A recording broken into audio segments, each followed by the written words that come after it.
ಎಲ್ಲರಿಗೂ ನಮ್ಮ ಸಪ್ತರ್ಷಿ ಸಮರ್ಪಣ್ ಯೂಟ್ಯೂಬ್ ಚಾನಲ್ಗೆ ಸ್ವಾಗತ. ಇವತ್ತೊಂದು ಇಂಟ್ರೆಸ್ಟಿಂಗ್ ಟಾಪಿಕ್ ಬಗ್ಗೆ ಮಾತಾಡ್ತಾ ಇದ್ದೀವಿ. ಎಲ್ಲರಿಗೂ ಇಂಪಾರ್ಟೆಂಟ್ ಆಗಿರೋ ಮನಿ ಮ್ಯಾಟರ್. ಸೊ ಇದ್ರ ಬಗ್ಗೆ ತಿಳಿಸ್ಕೊಡ್ಲಿಕ್ಕೆ ನಮ್ಮೊಂದಿಗೆ ಕಾಸ್ಮಿಕ್ ಎನರ್ಜಿ ಹೀಲರ್ ಆದಂತಹ ಡಾಕ್ಟರ್ ಎಸ್ ನಾಗೇಶ್ ಸರ್ ಅವರು ನಮ್ಮೊಂದಿಗಿದ್ದಾರೆ. ಸರ್, ಕಾರ್ಯಕ್ರಮಕ್ಕೆ ಸ್ವಾಗತ. ಸರ್, ಮನಿ ಎಲ್ಲರಿಗೂ ಇಂಪಾರ್ಟೆಂಟ್. ಸೊ ಇದನ್ನು ಹೇಗೆ ತೊಗೊಳ್ಬೇಕು, ಹೇಗೆ ಕೊಡಬೇಕು, ಹೇಗೆ ಅದನ್ನು ಹೆಚ್ಚಿಗೆ ಮಾಡ್ಕೊಳ್ಬೇಕು ಅನ್ನೋದ್ರ ಬಗ್ಗೆ ಸ್ವಲ್ಪ ಮಾಹಿತಿ ಕೊಡ್ತೀರಾ? ನೋಡಿ, ನೀವು ಕೇಳ್ತಾ ಇರೋದು ಮನಿ ಮ್ಯಾಟರ್ ಅಂತ ಕೇಳ್ತಾ ಇದ್ದೀರಾ. ಹಿಂದೆ ಇತ್ತಾ ಇದು ದುಡ್ಡಿನ ಕಷ್ಟ ಇರಲಿಲ್ಲ. ನಾವು ಏನಾರು ಒಂದು ವಸ್ತುವನ್ನು ಪರ್ಚೇಸ್ ಮಾಡಬೇಕು ಅಂದರೆ ಬಾರ್ಟರ್ ಸಿಸ್ಟಮ್ ಅಂದ್ಬಿಟ್ಟು ನಾವು ಏನು ಬೆಳಿತೀವಲ್ಲ ಅದನ್ನು ಕೊಟ್ಟು ಅವರು ಬೆಳೆದಿದ್ದನ್ನು ನಾವು ಎಕ್ಸ್ಚೇಂಜ್ ಮಾಡ್ಕೋತಾ ಇದ್ದೀವಿ. ನಮ್ಮ ಒಂದು ನಾಗರಿಕತೆ ಮುಂದುವರಿತಾ ಎಲ್ಲವನ್ನು ದುಡ್ಡಿನಲ್ಲಿ ಅಳಿಯೋಕ್ಕೆ ಶುರು ಮಾಡಿದ್ವು ನಾವು. ಇವತ್ತೇನಾರು ಒಬ್ಬರು ಸಹಾಯ ಮಾಡಿದ್ರೆ ನಾವು ಪ್ರತಿ ಸಹಾಯ ಮಾಡಲ್ಲ, ಅದಕ್ಕೆ ದುಡ್ಡು ಕೊಟ್ಬಿಡ್ತೀವಿ ಇಷ್ಟು ಮಾಡ್ದಂಗೆ. ಆ ಒಂದು ಲೆವೆಲಲ್ಲಿ ಇವತ್ತು ಮನಿ ಮ್ಯಾಟರ್ನ ನೋಡೋಣ. ನಿಮ್ಗೆ ಏನು ಅನುಮಾನ ಇದೆ? ಸರ್, ಬೇಸಿಕ್ಕಿಂದ ತೊಗೊಳ್ಬೇಕು ಅಂತ ಆಸೆ ಇದೆ ಸರ್. ಲೈಕ್ ಈಗ ನನ್ನ ಹತ್ರ ಕ್ಯಾಶ್ ಇದೆ, ದುಡ್ಡಿದೆ, ಅದನ್ನು ಹೇಗೆ ಇಟ್ಕೊಳ್ಬೇಕು? ಏನಿಲ್ಲ, ಅದು ನಮ್ಗೆ ಕೊಟ್ಬಿಡಿ ಅಷ್ಟೇ. ನೋಡಿ, ಭಾಳ ಸುಲಭ ಆದರೆ ಅಷ್ಟೇ ತೀಕ್ಷ್ಣವಾದಂತಹ ಪ್ರಶ್ನೆ. ಎಷ್ಟೋ ಜನಕ್ಕೆ ಕಷ್ಟಪಟ್ಟು ಸಂಪಾದನೆ ಮಾಡ್ತಾರೆ, ಎಲ್ಲ ಮಾಡ್ತಾರೆ, ಕೈಯಲ್ಲಿ ದುಡ್ಡು ಉಳಿಯೋದೇ ಇಲ್ಲ. ಕಷ್ಟಪಟ್ಟು ಪೈಸಾ ಸೇರಿಸಿ ಒಂದು 10,000 ಮಾಡಿರ್ತಾರೆ, ತಕ್ಷಣವೇ ಯಾವುದೋ ಒಂದು ಕಾಯಿಲೆ ಬಂದುಬಿಟ್ಟು ಅದು ಖರ್ಚಾಗ್ತಾ ಹೋಗ್ತಿರುತ್ತೆ. ಎಷ್ಟೋ ಸತಿ ಇಲ್ಲ ಕಳ್ಳತನ ಆಗ್ಬೋದು, ಕಾಯಿಲೆಗಳಿಗೆ ಖರ್ಚಾಗ್ಬೋದು. ಸಪಾತ್ರ ದಾನವಾಗಿದ್ದರೆ ಪರವಾಗಿಲ್ಲ, ಅಪಾತ್ರ ದಾನವಾಗ್ಬಿಟ್ಟು ಕೊಟ್ಟೋರು ಕೊಡದೇ ಇದ್ದಾಗ ದುಃಖ ಆಗ್ತಾ ಇರುತ್ತೆ. ಆವಾಗ ನಮ್ಮ ಆಧ್ಯಾತ್ಮಿಕತೆ ಬಹಳ ದಾರಿಗೆ ಬರ್ತಾ ಹೋಗುತ್ತೆ. ಯಾವ ವ್ಯಕ್ತಿಯ ಮೂಲಾಧಾರ ಚಕ್ರ ವೀಕ್ ಆಗಿರುತ್ತೋ ಆ ಮನುಷ್ಯ ಈ ಮನಿ ಅಂತ ಏನು ಹೇಳ್ತೀವಲ್ಲ, ಮನಿ ಅಂದರೆ ನನ್ನ ದೃಷ್ಟಿಯಲ್ಲಿ ಬರೀ ಕರೆನ್ಸಿ ನೋಟ್ ಅಷ್ಟೇ ಅಲ್ಲ, ಚಿನ್ನ, ಬೆಳ್ಳಿ, ವಸ್ತು, ಭೂಮಿ, ಬಂಗಾರ ಎಲ್ಲವೂ ಕೂಡ ಸೇರುತ್ತೆ. ಅದರ ಎಲ್ಲವನ್ನೂ ಕೂಡ ಮನಿ ಅಂತಲೇ ಹೇಳೋಣ. It is interchangeable. ಸೊ ಮೂಲಾಧಾರ ಚಕ್ರ ವೀಕ್ ಆದಾಗ ಆ ಮನುಷ್ಯ ಅದನ್ನು ಅಟ್ರ್ಯಾಕ್ಟ್ ಮಾಡೋದ್ರಲ್ಲಿ ಫೇಲ್ ಆಗ್ತಾ ಹೋಗ್ತಾ ಇರ್ತಾನೆ. ಹಾಗೆ ನಾನು ಸರಿ ಮಾಡ್ಬೋದಾ? ಖಂಡಿತ ಸರಿ ಮಾಡ್ಬೋದು. ಈ ಯೋಗ ಬೇರೆ ಬೇರೆ ಮೆಥಡ್ಗಳಿಂದ ಆ ಮೂಲಾಧಾರ ಚಕ್ರವನ್ನು ಆ್ಯಕ್ಟಿವೇಟ್ ಮಾಡಿದಾಗ ಅವನಲ್ಲಿ ರಿಟೈನಿಂಗ್ ಕೆಪಾಸಿಟಿ ಉಳಿತಾ ಹೋಗ್ತಾ ಇರುತ್ತೆ. ಓಕೆ, ಮತ್ತೆ ಏನು ಡೌಟ್ ಇದೆ ನಿಮ್ಗೆ ಹೇಳಿ? ಸರ್, ಇವಾಗ ನಾನು ಕೆಲವು ಪೀಪಲ್ ಹೇಳೋದು ನೋಡಿದ್ದೀನಿ, ಬ್ಲ್ಯಾಕ್ ಕಲರ್ ಪರ್ಸ್ ಇಟ್ಕೊಬೇಡಿ ಅಥವಾ ಈ ಥರ ಪರ್ಸ್ ಇಡಬೇಡಿ. ಸೊ ಆ ಥರದಲ್ಲಿ ಏನಾಗುತ್ತೆ ಸರ್? ಕಲರ್ ಅಂತ ಸ್ಪೆಸಿಫಿಕ್ ಪರ್ಸ್ಗೆ ಏನಾಗುತ್ತೆ, ಯಾಕೆ? ಹೌದು, ಇದು ಸಾವಿರಾರು ಮೆಥಡ್ಗಳಲ್ಲಿ ಒಂದು ಮೆಥಡ್ ಅಷ್ಟೇ. ಯಾವುದೋ ಒಂದು ಕಲರು ನಮ್ಮ ಮನಸ್ಸಿನ ಮೇಲೆ ಪ್ರಚೋದನೆಯನ್ನು ಉಂಟು ಮಾಡುತ್ತೆ. ಆವಾಗ ಫಾರ್ ಎಕ್ಸಾಂಪಲ್ ಇನ್ನೇನಿಲ್ಲ, ನೀವು ಮಾಮೂಲಿ ಡ್ರೆಸ್ ಹಾಕೋ ಹೋಗ್ಬೇಕಾದ್ರೆ ಅಬ್ಸರ್ವ್ ಮಾಡಿ, ಭಾನುವಾರ ದಿವಸ ವೈಟೇ ಹಾಕೊಳ್ಳೋಕೆ ಇಷ್ಟಪಡ್ತೀವಿ. ಯಾಕಂದರೆ ಅವತ್ತು ಏನು ಬೇರೆ ಕೆಲಸ ಇರಲ್ಲ, ಆರಾಮಾಗಿರ್ತೀವಿ ಅಂತಂದ್ಬಿಟ್ಟು. ಡಾರ್ಕ್ ಕಲರ್ ಹಾಕಿದಾಗ ಬೇರೆ ಥರ ನಮ್ಮ ಸ್ವಭಾವ ಇರುತ್ತೆ. ನಾವು ಕಲರ್ಗಳನ್ನ ಚೂಸ್ ಮಾಡುವಾಗ ಒಂದೊಂದು ಕಲರ್ಗೆ ಒಂದೊಂದು ಭಾವನೆಗಳು ಮಿಳಿತ ಆಗಿರುತ್ತೆ. ಸೊ ಅದನ್ನು ನೋಡಿ ಸೆಲೆಕ್ಟ್ ಮಾಡ್ತೀವಿ. ನಮ್ಮ ಕ್ಲಿನಿಕಲ್ಲಿ ಸುಮಾರು ಒಂದು 8 ಬಣ್ಣದ ಒಂದು ಪೇಪರ್ಗಳನ್ನ ಇಡ್ತೀನಿ. ಬಂದ ತಕ್ಷಣ ಕೆಲವರು ಕೇಳ್ತೇನೆ ಪೇಷಂಟ್ನ, ನಿಮ್ಗೆ ಯಾವ ಬಣ್ಣ ಇಷ್ಟ ಆಗುತ್ತೆ ಅಂತ. ಅವ್ರು ಯಾವುದೋ ಒಂದು ಪಿಕ್ ಮಾಡ್ತಾರೆ. ಆ ಪಿಕ್ ಮಾಡೋ ಕಲರ್ ನೋಡಿದ ತಕ್ಷಣವೇ ಅವ್ರಿಗೆ ಇದೇ ಥರ ತೊಂದರೆ ಇದೆ ಅಂತ ಗೊತ್ತಾಗುತ್ತೆ. ಹಾಗೆ ಮನಿ ಮ್ಯಾಟ್ರ್ ಕೂಡ ಅಷ್ಟೇ. ನೀವು ಮನಸ್ಸಿನಲ್ಲಿ ಅದು ಪ್ರೋಗ್ರಾಮ್ ಮಾಡ್ಕೊಂಡ್ಬಿಡ್ತೀರಾ, ಈ ಬ್ಲ್ಯಾಕ್ ಕಲರ್ ಪರ್ಸಲ್ಲಿ ಇಟ್ಕೊಂಡಾಗ ದುಡ್ಡು ಖರ್ಚಾಗಲ್ಲ. ಆ program will work, not the colour. Not the colour. Okay sir, ಈಗ ಮನಿನ ಅರೇಂಜ್ ಮಾಡೋ ರೀತಿ ಏನಾದರೂ, ವಿಧಾನ ಏನಾದರೂ ಇದೆಯಾ? ಹೌದು, ಅರೇಂಜ್ ಮಾಡಬೇಕಂದ್ರೆ ಯಾವತ್ತೂ ದುಡ್ಡು ಸುಮ್ಮನೆ ಇಡಬಾರ್ದು. ಅದಕ್ಕೆ ನಮ್ಮ ಆಧ್ಯಾತ್ಮಿಕವಾಗಿ ಹೇಳ್ತೀವಿ, ಲಕ್ಷ್ಮಿನ ಬಳಸ್ತಾ ಇದ್ದಾಗ ಮಾತ್ರ ಅವಳು ಬೆಳೀತಾ ಇರ್ತಾಳೆ. ಸುಮ್ಮನೆ ತೊಗೊಂಡು ಒಂದು ಪೆಟ್ಟಿಗೆಯಲ್ಲಿ ಹಾಕಿಬಿಟ್ರೆ ಹಾಗೆ ಡೆಡ್ ಹಂಗೆ ಕೂತಿರುತ್ತೆ, ಬೆಳೆಯೋದಿಲ್ಲ. ಹಾಗಾಗಿ ದುಡ್ಡನ್ನು ರೊಟೇಟ್ ಮಾಡ್ತಾ ಇರಬೇಕು. ಇಲ್ಲಿಡಬೇಕು ಅಥವಾ ಬೇರೆ ಕಡೆ ಹಾಕಬೇಕು, ಬ್ಯಾಂಕ್ ಆಗಬೇಕು ಅಥವಾ ಬೇರೆ ಯಾವುದೋ ಇನ್ವೆಸ್ಟ್ಮೆಂಟ್ ಮಾಡಬೇಕು. ಹಾಗಿದ್ರೆ ಮಾತ್ರ ದುಡ್ಡು ಬೆಳೀತಾ ಹೋಗ್ತಿರುತ್ತೆ. ಅದು ಬಿಟ್ಟು ಸುಮ್ಮನೆ ಒಂದು ಕಡೆ ಇಟ್ಬಿಟ್ರೆ ಡೆಡ್ ಕ್ಯಾಪಿಟಲ್ ಏನು ಉಪಯೋಗ ಇಲ್ಲ ಅದರಿಂದ. ಓಕೆ ಸರ್, ಈಗ ನಂಗೆ ಯಾರೋ ಕೊಡಬೇಕಾಗಿರೋ ಅಮೌಂಟ್ ಒಂದು ಸ್ಟ್ರಕ್ ಆಗಿಬಿಟ್ಟಿರುತ್ತೆ, ಬರ್ತಾ ಇರಲ್ಲ. ಕೇಳೋಕ್ಕೆ ಕೇಳ್ತೀವಿ ಆಲ್ರೆಡಿ, ಮತ್ತೆ ಪದೇ ಕೇಳೋಕ್ಕೆ ನಮಗೂ ಸರಿ ಆಗ್ತಾ ಇರೋದಿಲ್ಲ. ಸೊ ಅಂಥ ಸಂದರ್ಭದಲ್ಲಿ ಏನು ಮಾಡ್ಬೋದು? ನೋಡಿ, ಇದಕ್ಕೆ ಭಾಳ ಎಚ್ಚರಿಕೆ ಬೇಕು. ನಾವು ಹೇಳ್ತೀವಿ, ನಾವು ಖಡಕ್ ನೇಚರ್ ಅಂತ ಹೇಳ್ತೀವಿ. ಏನಂತಂದರೆ, ನಾವು ಯಾರಿಗಾರು ಕೊಡಬೇಕಾದ್ರೂ ಕೂಡ ನಾವು ಒಂಥರ ಕೇರ್ಲೆಸ್ ಆಗಿ ಕೊಡ್ತೀವಿ. ಎಲ್ಲರೂ ಆಗಿರೋದಿಲ್ಲ, ಕೆಲವರು ಭಾಳ ಹುಷಾರಾಗಿರ್ತಾರೆ. ನಾವು 500 ರೂಪಾಯಿ, ಉದಾಹರಣೆಗೆ 500 ರೂಪಾಯಿ ಚೇಂಜ್ ಬೇಕಿತ್ತು, 100 ರೂಪಾಯಿದು ಅಂತಂದರೆ ಫಸ್ಟ್ 500 ರೂಪಾಯಿ ಇಸ್ಕೊಂಬಿಟ್ಟು 100ದು, ಆಮೇಲೆ 500 ಕೊಡ್ತೀವಿ. ಅದು ಕೆಲವರು, ಅವರು ಹುಷಾರಾಗಿರ್ತಾರೆ. ಇನ್ನು ಕೆಲವರು ಫಸ್ಟ್ 500 ರೂಪಾಯಿ ಕೊಟ್ಬಿಡ್ತಾರೆ. ಅವನೇನಾದ್ರು ಒಂದು ಕಳ್ಳ ಆಗಿದ್ದರೆ ಅದನ್ನು ತೊಗೊಂಡು ಹೋಗ್ಬಿಡ್ತಾನೆ, ಚೇಂಜೇ ಕೊಡೋದಿಲ್ಲ. ಹಾಗಾಗಿ ಇದಕ್ಕೆ ಬೇಕಾಗಿರೋದು ಯಂತ್ರ ಮಂತ್ರ ತಂತ್ರಗಳಲ್ಲ, ನಮ್ಮ ಮಾನಸಿಕ ಏನೋ ಶಾರ್ಪ್ನೆಸ್ ಅಂತ ಹೇಳ್ತೀವಲ್ಲ ಅದು. ಫ್ರೆಂಡ್ಸೇ ಇರ್ಬೋದು, ಗಂಡ ಹೆಂಡ್ತಿನೇ ಇರ್ಬೋದು, ಏನೇ ಇರ್ಬೋದು, ನಾವು ಯಾವಾಗ ಹಣಕ್ಕೆ ಗೌರವ ಕೊಡ್ತೀವಿ, ಅದಕ್ಕೆ ಬೆಲೆ ಕೊಡ್ತೀವಿ, ಅದು ನಮ್ಮ ಹತ್ರ ಉಳಿಯುತ್ತೆ. ನಾವು ಕೇರ್ಲೆಸ್ ಆಗಿದ್ದಾಗ ಒಂದು ನೋಟ್ ತೆಗೆದು ಖರ್ಚು ಮಾಡ್ತಾ ಇದ್ರೆ ಅದು ಹಾಗೆ ಖರ್ಚಾಗ್ತಾ ಇರುತ್ತೆ. ಹಾಗಾಗಿ ದುಡ್ಡು ನಿಮ್ಮ ಹತ್ರ ಉಳಿಬೇಕು ಅಂತಂದರೆ 10 ರೂಪಾಯಿ ಕೊಡ್ಬೇಕಾದ್ರೆ ಕೂಡ 10 ಸತಿ ಯೋಚನೆ ಮಾಡಿ ಕೊಡಿ. ಆಮೇಲೆ ಕೆಲವೊಂದು ಟೆಕ್ನಿಕ್ಗಳು ಕೂಡ ಯೂಸ್ ಮಾಡ್ತೀವಿ. ಆ ಫೋಲ್ಡ್ ಮಾಡಿದಾಗ ಆ ಓಪನಿಂಗ್ ಫೋಲ್ಡ್ ನಮ್ಮ ಕಡೆ ಇಟ್ಕೋಬೇಕು. ಆ ಫೋಲ್ಡ್ ಆಗಿರೋ ಜಾಗ ಕೊಡೋರ ಕಡೆ ಕೊಟ್ಟಾಗ ಅದು ವಾಪಸ್ ಬರುತ್ತೆ ಅಂತ ಹೇಳ್ತಾರೆ. ಇವೆಲ್ಲ ಮೈಂಡ್ ಪ್ರೋಗ್ರಾಮ್ ಟೆಕ್ನಿಕ್ಗಳು ಕೂಡ, ಅದರಿಂದನೇ ಆಗುತ್ತೆ ಅಂತಲ್ಲ, ಬಟ್ ವರ್ಕ್ ಆಗುತ್ತೆ. ಸರ್ ಇನ್ನೂ ಏನೇನಿದೆ ಸರ್ ಮೈಂಡ್ ಪ್ರೋಗ್ರಾಮ್ ಟೆಕ್ನಿಕಲ್ಲಿ ದುಡ್ಡಿನ ವಿಷಯವಾಗಿ ಇನ್ನೂ ಏನೇನು ಮಾಹಿತಿಗಳು? ನೋಡಿ, ದುಡ್ಡಿನ ವಿಷಯವಾಗಿ ಇವನ್ ದುಡ್ಡು ಬೇಕು ಅಂತ ನೀವು ದೇವ್ರನ್ನೆಲ್ಲ ಒಬ್ಬ ಮಹಾರಾಜ ಹತ್ರ ಹೋದ್ರೂ ಕೂಡ ನಿಮಗೆ ಯಾರು ಕೊಡೋದಿಲ್ಲ. ಆದರೆ ನಿಮಗೆ ಅವಶ್ಯಕತೆಗಳು ಇಟ್ಕೊಂಡು ನೀವು ಕೇಳಿ, ಡೆಫಿನೆಟಾಗಿ ನಿಮ್ಗೆ ಸಿಗುತ್ತೆ. ಉದಾಹರಣೆಗೆ ನಾನು ರೋಟರಿನಲ್ಲಿ ವರ್ಕ್ ಮಾಡ್ತಾ ಇರ್ತೀನಿ. ಇವನು ನನಗೊಂದು 10,000 ಕೊಡೋದು ಯಾರೂ ಕೊಡೋದಿಲ್ಲ. ಆದರೆ ಯಾವುದೋ ಒಂದು ಅಂಗವಿಕಲ ಶಾಲೆಗೆ ನಾನು ಡೊನೇಟ್ ಮಾಡಿ ಅಂತ ಕೇಳಿದ್ರೆ ಧಾರಾಳವಾಗಿ ಕೋಟಿಗಟ್ಟಲೆ ದುಡ್ಡು ಬಿಡುತ್ತೆ. ಹಾಗಾಗಿ ನಿಮಗೆ ದುಡ್ಡು ಬೇಕು ಅಂತ ಅನಿಸಿದಾಗ ನಿಮ್ಮ ಮೈಂಡಲ್ಲಿ ಪರ್ಪಸ್ ಇರಬೇಕು. ಈಗ ನಮ್ಮದು ಪುಟ್ಟ ಕುಟುಂಬ ಇರುತ್ತೆ. ನಿಮಗೆ ಇವತ್ತು ನನಗೆ ದುಡ್ಡು ಬಂದರೆ ನಾನು ಆ ಮಗುಗೆ ನಾನು ಕಾಲ್ ಚೈನ್ ಮಾಡಿಸ್ತೀನಿ, ಅಥವಾ ಆ ದುಡ್ಡು ಬಂದ ತಕ್ಷಣವೇ ಇದು ಶಾಲೆಗೆ ನಾನು ಮಾಡ್ತೀನಿ. ಆ ಥರ ಫಿಕ್ಸೆಡ್ ಏಮ್ ಇದ್ದಾಗ ಖಂಡಿತ ದುಡ್ಡು ನಿಮಗೆ ಬಂದೇ ಬರುತ್ತೆ. ಪ್ರಪಂಚದಲ್ಲಿ ಯೂನಿವರ್ಸಲ್ಲಿ ಎಲ್ಲವೂ ಕೂಡ ಸಮೃದ್ಧಿಯಾಗಿದೆ. ಅದನ್ನು ಅಟ್ರಾಕ್ಟ್ ಮಾಡೋ ನ್ಯಾಕ್ ನಾವು ತಿಳ್ಕೊಂಡ್ರೆ ಸಾಕು. ಓಕೆ ಸರ್, ಅಟ್ರಾಕ್ಟ್ ಮಾಡೋ ನ್ಯಾಕ್ ಒಂದು 2-3 ನ್ಯಾಕ್ ಹೇಳ್ಕೊಡ್ತೀರಾ? ಹೌದು, ನೋಡಿ, ನಮ್ಮಲ್ಲಿ ಮ್ಯಾಜಿಕಲ್ ಕೋಡ್ ನಂಬರ್ ಅಂತ ಇದೆ ಕೆಲವೊಂದು. ಅದನ್ನು ಯೂಸ್ ಮಾಡಿ ಕೂಡ ನೀವು ಮನೆ ಅಟ್ರಾಕ್ಟ್ಗಳನ್ನ ಮಾಡ್ಬೋದು. ಅದಕ್ಕಿಂತ ಬಹಳ ಸುಲಭ ಅಂತಂದರೆ ಫಸ್ಟು ಹಣಕ್ಕೆ ನಾವು ಗೌರವವನ್ನು ಕೊಡಬೇಕು. ಇವತ್ತು ಯಾವುದೋ ಒಂದು ಕಡೆ ಸಣ್ಣ ಗೌರ್ಮೆಂಟ್ ಫ್ಯಾಕ್ಟ್ರಿ ಕೆಲಸ ಮಾಡ್ತಿರ್ತೀವಿ, ದೊಡ್ಡವ್ರು ಬೇಡ, ಸಣ್ಣದೇ ತಗೊಳ್ಳೋಣ, 10,000 ರೂಪಾಯಿ ಬರುತ್ತೆ. ಅದರಲ್ಲಿ ಜೋಪಾನವಾಗಿ ಒಂದು 500 ರೂಪಾಯಿನ ಒಂದು ಡಬ್ಬಲ ಹಾಕಿತ್ತಿಡಬೇಕು. ಆ ಡಬ್ಬ ಸೀಲಾಗಿರಬೇಕು, ಪದೇ ಉಪಯೋಗ ಮಾಡಬಾರ್ದು. ಅದಕ್ಕೆ ಮೈಂಡಲ್ಲಿ ಪ್ರೋಗ್ರಾಮ್ ಮಾಡ್ಕೊಂಡ್ಬಿಡ್ಬೇಕು. ಇದರಲ್ಲಿ ಬಂದ ದುಡ್ಡಲ್ಲೇ ನಾನು ಮುಂದಿನ ಸತಿ ನಮ್ಮ ಮಗುಗೆ ಏನೋ ಬಟ್ಟೆ ತರಿಸ್ತೀನಿ ಅಥವಾ ಹಬ್ಬಕ್ಕೆ ನಾನು ಉಪಯೋಗಿಸ್ತೀನಿ. ಆ ಥರ ಮೈಂಡ್ ಪ್ರೋಗ್ರಾಮ್ ಮಾಡ್ಕೊಂಡಾಗ ದುಡ್ಡು ಖರ್ಚಾಗೋದಿಲ್ಲ. ಅದು ಬಿಟ್ಟು ಎಲ್ಲ ಖರ್ಚು ಆದಮೇಲೆ ಉಳಿದಿದ್ರಲ್ಲಿ ನಾನು ಉಳಿಸ್ತೀನಿ ಅಂದರೆ ಆ ದಿನ ಲೈಫಲ್ಲಿ ಬರೋದೇ ಇಲ್ಲ. ಸೊ ಮೈಂಡ್ ಪ್ರೋಗ್ರಾಮ್, ಬಟ್ ದುಡ್ಡಿಗೆ ನಾವು ಏನು ಮಹತ್ವ ಕೊಡ್ತೀವಲ್ಲ, ಬೆಲೆ, ಗೌರವ, ಅದು ನಮ್ಮನ್ನು ಕಾಪಾಡ್ತಾ ಇರುತ್ತೆ. ಹೋಮ್ ರೆಮಿಡೀಸ್ ಏನಾದರೂ ಇದೆಯಾ ಸರ್ ಮನೆಯನ್ನು ಅಟ್ರಾಕ್ಟ್ ಮಾಡಲಿಕ್ಕೆ? ಹೌದು, ಇದೆ. ಕಾರಣ ಬಹಳ ಸುಲಭ, ಬಟ್ ಅಷ್ಟೇ ಕಷ್ಟ. ಯಾವುದೇ ಕಾರಣ ಕೂಡ ನಮ್ಮ ಹಿಂದೂ ಸಂಪ್ರದಾಯದಲ್ಲಿ ಮನೆಯಲ್ಲಿ ಅರಿಶಿನ ಕುಂಕುಮ ಏನಾದ್ರು ಮುಗಿದೋಯ್ತು ಅಂತ ಹೇಳ್ತಿರ್ಲಿಲ್ಲ. ಅದು ಹೆಚ್ಚಲಿ ಅಂತ ಹೇಳ್ತಾ ಇದ್ರು. ಎಂತಹ ಸಂದರ್ಭದಲ್ಲೂ ಕೂಡ ನಿಮ್ಮ ಹತ್ರ ದುಡ್ಡು ಇಲ್ಲದೇ ಇದ್ದಾಗಲೂ ಕೂಡ ಯಾರು ಕೇಳಿದ್ರೆ ಅಯ್ಯೋ ನನ್ನ ಹತ್ರ ದುಡ್ಡಿಲ್ಲ ಅಂತ ಇದ್ದರೆ ಆ universe just like A god ಅಸ್ತು ಅಂದ್ಬಿಡುತ್ತೆ. ನಿಮಗೆ ದುಡ್ಡು ಇರೋದು ಖರ್ಚಾಗ್ಬಿಡುತ್ತೆ. ಇವತ್ತಿಲ್ಲ, ನಾಳೆ ಬಂದೇ ಬರುತ್ತೆ, ಇವತ್ತು ಕಡಿಮೆ ಆಗಿದೆ, ಇವತ್ತು ನಾಳೆ ಡೆಫಿನೆಟ್ಲಿ ವಿಲ್ ಗೆಟ್ ಇಟ್. ಆ ಪಾಸಿಟಿವ್ ಓರಿಯೆಂಟೇಷನ್ ಇದ್ದರೆ ಆ ಯೂನಿವರ್ಸಿಂದ you can attract the money. ಹೌದು ಸರ್, ಈಗ ಅಕ್ಕಿ ಎಲ್ಲ ಖಾಲಿ ಆಯಿತು ಅಂತ ಹೇಳಲ್ಲ, ಅಕ್ಕಿ ಹೆಚ್ಚಾಗಿದೆ ಅಂತ ಹೇಳ್ತಾರೆ. ಸೊ ಅದೇ ಥರ ಈಗ ಮನಿ ಇಲ್ಲ, ಅಷ್ಟಿಲ್ಲ ಅಂದರೆ ಅಷ್ಟು ಆಗೋಷ್ಟು ಇಲ್ಲ ಅಂತ ಹೇಳಬೇಕಾ, ಅಥವಾ ಹೇಗೆ ಸರ್, ಹೇಗೆ ಹೇಳ್ಬೇಕು ಅದನ್ನು? ಇಲ್ಲ, ನನಗೆ ಇನ್ನೂ ಸ್ವಲ್ಪ ಬೇಕಾಗಿದೆ, ಬರುತ್ತೆ, ಸಮ್ಮವಿಟ್ಟು ಬಂದೇ ಬರುತ್ತೆ, ಇವತ್ತಲ್ಲ ನಾಳೆ. ನಿಮ್ಗೆ ಗೊತ್ತಿರಲಿಲ್ಲ. ಆ್ಯಕ್ಚುಲಿ ನಿಜವಾಗ್ಲೂ ಹೇಳಬೇಕು ಅಂದರೆ ನಂಗೆ ನಾಳೆ ಮಗು ಸ್ಕೂಲಿಗೆ ಸೇರಿಸ್ಬೇಕು, ಇನ್ನೊಂದು 5,000 ಕಡಿಮೆ ಬಿದ್ದಿರುತ್ತೆ. ಅಯ್ಯೋ ದುಡ್ಡಿಲ್ಲ ಅಂತ ಕೂಗಾಡ್ತಾ ಇದ್ರೆ ನಿಮ್ಮ ಮೆಂಟಲ್ ವೈಬ್ರೇಷನ್ ಇರೋಂಥ ಜನಗಳೇ ನಿಮ್ಮ ಸುತ್ತಮುತ್ತಲು ಸಿಕ್ಕಿ ಅವರು ಅದೇ ಥರ ಗೋಳಾಡ್ತಿರ್ತಾರೆ.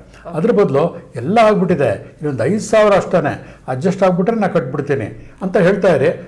ಹೆಂಗೋ ಯಾರೋ ಬರ್ತಾರೆ, ಇಟ್ಕೊಂಡಿರೋಂಥ ಕೊಡ್ತಾರೆ ದುಡ್ಡು. ನಾನು ಇದು ಮಿರಾಕಲ್ಗಳನ್ನು ನಾನು ಪ್ರತಿ ಹಂತದಲ್ಲೂ ಕೂಡ ನೋಡಿದ್ದೀನಿ, ಖಂಡಿತ ಸಾಧ್ಯ ಇದೆ. ಅಂದರೆ ನಿಮ್ಮ ಮೈಂಡ್ ಯಾವಾಗಲೂ ಪಾಸಿಟಿವ್ ಆಗಿರಬೇಕು, ಪಾಸಿಟಿವ್ ಅಲ್ಲೇ ಹೇಳ್ತಾ ಇರಬೇಕು. ಹೌದು, ನೆಗೆಟಿವ್ ಥಿಂಕ್ ಕೂಡ ಮಾಡಬಾರ್ದು. ಆವಾಗ ಯೂನಿವರ್ಸ್ ನಿಮಗೆ ಸಪೋರ್ಟ್ ಮಾಡುತ್ತೆ. ಓಕೆ ಸರ್, ಹೋಮ್ ರೆಮಿಡೀಸ್ ಅಂತ ಕೇಳಿದ್ನಲ್ಲ ಸರ್, ಹೋಮ್ ರೆಮಿಡೀಸಲ್ಲಿ ಏನಾದರೂ ಇದೆಯಾ ಮನೆಯಲ್ಲೇ ಮಾಡುವಂಥದ್ದು? ನಮ್ಮ ಸಂಪ್ರದಾಯನೇ ಎಷ್ಟೋ ಪಾಠಗಳನ್ನು ಕಲಿಸ್ಕೊಟ್ಟಿದೆ. ಮನೆಯಲ್ಲಿ ಲಕ್ಷ್ಮೀ ಪೂಜೆ ಮಾಡೋದಿರ್ಬೋದು, ಅಥವಾ ಮನೆಯಲ್ಲಿ ಸಂಜೆ ಹೊತ್ತು ದೀಪ ಹಚ್ಚೋದಿರ್ಬೋದು. ಇವೆಲ್ಲ ಒಂದು ರೀತಿಯ ಧಾರ್ಮಿಕ ರಿಚುವಲ್ಸ್ ಅಂತ ಹೇಳ್ತೀವಿ. ಇವೆಲ್ಲ ಮನೆ ಮಠ ಎರಡೂ ಕೂಡ ಒಂದು ರೀತಿಯ ಪಾಸಿಟಿವ್ ವೈಬ್ರೇಷನ್ನ ಕ್ರಿಯೇಟ್ ಮಾಡುತ್ತೆ. ಮನೆಯಲ್ಲೂ ಕೂಡ ಅಷ್ಟೇ. ಬಟ್ಟೆಗಳು ಕೆಲವು ಮನೆಗೆ ಹೋಗ್ತೀವಿ, ಒಂಥರ ಅಸಹ್ಯ ಅನಿಸ್ಬಿಡುತ್ತೆ. ಬಡವರಾರು ಕೆಲವು ಮನೆಗಳಲ್ಲಿ ನೀಟಾಗೆಲ್ಲ ಎತ್ತಿಟ್ಟಿರ್ತಾರೆ, ಟೇಬಲ್ ಮೇಲೆ ಪುಸ್ತಕ ನೀಟಾಗಿಟ್ಟಿರ್ತಾರೆ, ನ್ಯೂಸ್ ಪೇಪರ್ ಕ್ಲೀನಾಗಿರುತ್ತೆ. ಇವೆಲ್ಲ ಕೂಡ ಪಾಸಿಟಿವ್ ವೈಬ್ನ ಕ್ರಿಯೇಟ್ ಮಾಡುತ್ತೆ. ನಾನು ಆವಾಗಲೇ ಹೇಳಿದೆ, ಮನಿ ಮ್ಯಾಟರ್ ಅಂದರೆ ಬರೀ ದುಡ್ಡು ಒಂದೇ ಅಲ್ಲ, ಐಶ್ವರ್ಯಗಳು, ಅಷ್ಟೈಶ್ವರ್ಯಗಳು ಎಲ್ಲವೂ ಸೇರಿ ಮನಿ ಮ್ಯಾಟರ್. ಯಾವ ಮನೆಯಲ್ಲಿ ಒಂದು ಆರೋಗ್ಯದ ಒಂದು ಅಟ್ಮಾಸ್ಫಿಯರ್ ಇರುತ್ತೆ, ಆರೋಗ್ಯದ ಅಟ್ಮಾಸ್ಫಿಯರ್ ಅಂದರೆ ಮನೆ ಗೂಡಲ್ಲಿ ಎಲ್ಲ ಒಂಥರ ಜೇಡದ ಬಲೆ ಇರುತ್ತೆ, ಕಸ ಗುಡಿಸಿರೋದಿಲ್ಲ, ಎಲ್ಲ ಹ್ಯಾಪಜಾರ್ಡಾಗಿ ಬಿದ್ದಿರುತ್ತೆ. ಆಮೇಲೆ ಹೆಣ್ಮಕ್ಳು ಬಟ್ಟೆಗಳನ್ನು ತೆಗೆದು ಅಲ್ಲಲ್ಲೇ ಬಿಸಾಕಿರ್ತಾರೆ. ಅಂಥ ಮನೆಗಳಲ್ಲಿ ದರಿದ್ರ ಸೇರ್ಕೊಳ್ಳುತ್ತೆ ಅಂತ ಹಿಂದೆ ಹೇಳ್ತಿದ್ರು. ಈಗ ಹೇಳಕ್ ಅದೇ ಬಂದೆ ಸರ್. ಈಗ ದರಿದ್ರ ಲಕ್ಷ್ಮಿಯಿಂದ ಹೋಗೋತ್ತಿಗೆ ಚೆನ್ನಾಗಿರುತ್ತೆ, ಲಕ್ಷ್ಮಿ ಬರೋತ್ತಿಗೆ ಚೆನ್ನಾಗಿರುತ್ತೆ ಅಂದಾಗ ಮನೆಯನ್ನು ಕ್ಲೀನಾಗಿ ಇಟ್ಟಾಗ. ಹೌದು. ಹಾಗಾಗಿ ನಾವು ಯಾವಾಗ ಎಲ್ಲವನ್ನು ಇಟ್ಕೊಂಡಿರ್ತೀವೋ ಅದು ಗೊತ್ತಾದ ನಮ್ಮ ಮನಸ್ಸು ಕೂಡ ಕ್ಲೀನಾಗಿರುತ್ತೆ. ಆವಾಗ ನಮಗೆ ದುಡ್ಡನ್ನು ಅಟ್ರಾಕ್ಟ್ ಮಾಡ್ತೀವಿ. ಅದ ರಿವರ್ಸ್ ಇಸ್ ಆಲ್ಸೋ ಟ್ರೂ. ಮನೆ ಗಲೀಜಾಗಿದ್ದಾಗ ಮನಸ್ಸು ಕೊಡೋಕ್ಕಾಗಿರುತ್ತೆ, ದುಡ್ಡಿನ ಬಗ್ಗೆ ಅಗೌರವ ತೋರಿಸ್ತೀವಿ, ಬರೋ ದುಡ್ಡು ಹೊರಟೋಗುತ್ತೆ. ನೀವು ಲಕ್ಷಣವಾಗಿ ಚೆನ್ನಾಗಿದ್ದಾಗ ನೀವು ಸಾಲ ಕೇಳಿ, ಆಯಿತು ಅಂತ ಕೊಡ್ತಾರೆ. ನೀವು ಹೆಂಗೆಂಗೋ ಒಂಥರ ಪೊರಕಲಾಗಿದ್ದು ಹೆಂಗೋ ಹೋಗಿ ಕೇಳಿದಾಗ ಇವನು ಕೊಟ್ಟರೆ ನನ್ನ ದುಡ್ಡು ಎಲ್ಲಿ ಬರುತ್ತೆ ಅಂದ್ಬಿಟ್ಟು ದುಡ್ಡು ಇದ್ದವರು ಕೂಡ ಕೊಡೋದಿಲ್ಲ. ಹಾಗಾಗಿ ಎಲ್ಲದರಲ್ಲೂ ಕೂಡ ಒಂದು ನಿಯಮ, ಸರಳತೆ ಒಂದು ಇಟ್ಕೊಂಡಾಗ ಮನೇನ ಅಟ್ರಾಕ್ಟ್ ಖಂಡಿತ ಮಾಡ್ಬೋದು. ಓಕೆ ಸರ್, ಇನ್ನೇನಾದರೂ ಈಗ ನೀವು ಮ್ಯಾಜಿಕಲ್ ಕೋಡ್ ಅಂತ ಹೇಳಿದ್ರಿ, ಅದರಲ್ಲಿ ಏನಾದರೂ ಮನೆಗೆ ಮ್ಯಾಜಿಕಲ್ ಕೋಡ್ಸ್ ಇದೆಯಾ? ಈಗ ಮ್ಯಾಜಿಕಲ್ ಕೋಡ್ ಬಗ್ಗೆನೇ ಇನ್ನೊಂದು ಎಪಿಸೋಡ್ ಕೊಡೋಣ, ಅವಾಗ ಅದ್ರ ಮಾಡೋಣ. ಈಗ ನಮ್ಮ ಮನೆಯನ್ನು ಶುಚಿಯಾಗಿ ಇಟ್ಕೊಳ್ಳೋದು, ದುಡ್ಡಿನ ಬಗ್ಗೆ ಗೌರವ ಕೊಡೋದು, ಆಮೇಲೆ ಯಾರೇ ಏನಾದ್ರು ಸಾಲ ಕೇಳೋರು ಕೂಡ ನಮ್ಮ ಬುದ್ಧಿಶಕ್ತಿಯನ್ನು ಉಪಯೋಗಿಸ್ಕೊಂಡು ನಮ್ಮ ಲಿಮಿಟ್ ನೋಡಿ ಕೊಡಬೇಕು. ಕೊಡುವಾಗ ಅಕಸ್ಮಾತ್ ಆ ವ್ಯಕ್ತಿ ಕೊಡದೇ ಇದ್ರೂ ಕೂಡ ನಮಗೆ ತೊಂದರೆ ಆಗಲ್ವಾ ಅಂತ ನೋಡ್ಕೊಂಡು ಕೊಡಬೇಕು. ನಾವೇ ಸಾಲದಲ್ಲಿ ಇದ್ಕೊಂಡಾಗ ಇನ್ನೊಬ್ಬರು ಕೊಟ್ಟು ಆಮೇಲೆ ನಾವು ನೇಣು ಹಾಕ್ಕೊಂಡು ಪೇಪರಲ್ಲಿ ಫೋಟೋ ಬರ್ಸ್ಕೊಳ್ಳೋ ಬದಲು ಬೇಡ ನನಗೆ ಕೊಡೋಕ್ಕಾಗಲ್ಲ ಅಂತ ಖಡಕ್ಕಾಗಿ ಹೇಳೋದು ಮನೆಯ ಸಿದ್ಧೌಷಧ. ಅದ್ರ ಒಟ್ಟಿಗೆ ಪಾಸಿಟಿವ್ ಥಿಂಗಲ್ಲಿ ಮಾತಾಡಬೇಕು ಮನೆ. ಹೌದು ಹೌದು, ಪಾಸಿಟಿವ್ ಅದಕ್ಕೆ ಹೇಳ್ತಾರೆ. ಇದಕ್ಕೆ ಒಂದು ದೊಡ್ಡ ಒಂದು ಇದೇ ಪುಸ್ತಕಗಳೇ ಬರ್ತಾ ಇದೆ, ಲಾ ಆಫ್ ಅಟ್ರಾಕ್ಷನ್ ಅಂತ ಅಂದ್ಬಿಟ್ಟು, ಲೈಕ್ ಅಟ್ರಾಕ್ಟ್ಸ್ ಲೈಕ್ ಅಂತ ಅಂದ್ಬಿಟ್ಟು. ನೀವು ಯಾವ ಮನಸ್ಥಿತಿಯಲ್ಲಿ ನೀವು ಮಾತಾಡ್ತೀರಾ, ಯಾವ ಮನಸ್ಥಿತಿಯಲ್ಲಿ ನೀವು ಬಯಸ್ತೀರಾ, ಅದೇ ನಿಮ್ಗೆ ಬರ್ತಾ ಇರುತ್ತೆ. ನೀವು ಯಾವಾಗಲೂ ಕೂಡ ಅಯ್ಯೋ ನಂತದ್ದು ಕೆಲವರು ಇರ್ತಾರೆ, ಲಕ್ಷಾಂತರ ರೂಪಾಯಿ ಪೆಟ್ಟಿಗೆಯಲ್ಲಿ ಇಟ್ಟಿರ್ತಾರೆ, ಅಯ್ಯೋ ದುಡ್ಡೇ ಇಲ್ಲ ಅಂತ ಹೇಳ್ತಿರ್ತಾರೆ. ಅದೇನಾಗುತ್ತೆ ಅಂತಂದರೆ ಸಂಪಾದನೆ ಮಾಡಿದ್ದನೊಬ್ಬ ಇಸ್ಕೊಂಡ ನೀರು ಭದ್ರ ಕಥೆ ಇದೆಯಲ್ಲ, ಹಂಗಾಗ್ಬಿಡುತ್ತೆ. ಯಾರೋ ಬಂದು ತೊಗೊಂಡೋಗ್ತಾರೆ, ವಾಪಸ್ ಕೊಡೋದಿಲ್ಲ. ತೃಪ್ತಿಯಾಗಿರೋ ಮನುಷ್ಯ ಯಾವಾಗಲೂ ಪಾಸಿಟಿವ್ ಆಗಿರ್ತಾನೆ. ನನಗೆ ಲಿಮಿಟ್ ಎಷ್ಟಿರುತ್ತೋ ಅಷ್ಟು ಮಾತ್ರ ಇನ್ನೊಬ್ಬರಿಗೆ ಸಾಲ ಕೊಡ್ತಾನೆ. ಈ ಹೋಟ್ಲಿಗೆ ಹೋದ್ರು ಅಷ್ಟೇ, 2,000 ರೂಪಾಯಿ ಇಟ್ಕೊಂಡು 3,000 ರೂಪಾಯಿ ಬಿಲ್ ಮಾಡಿ 1,000 ರೂಪಾಯಿ ಕ್ರೆಡಿಟ್ ಕಾರ್ಡ್ ಕೊಟ್ಟಾಗ ಅವ್ನ ಲೈಫ್ ಅಲ್ಲೇ ಮುಗಿದೋಯ್ತು ಅಲ್ಲಿಗೆ. ಸೊ ಅದನ್ನೇ ತಪಸ್ಸು ಅನ್ನೋದು. ಹಿಮಾಲಯಕ್ಕೆ ಹೋಗಿ ತಪಸ್ಸು ಮಾಡಬೇಕಾಗಿಲ್ಲ.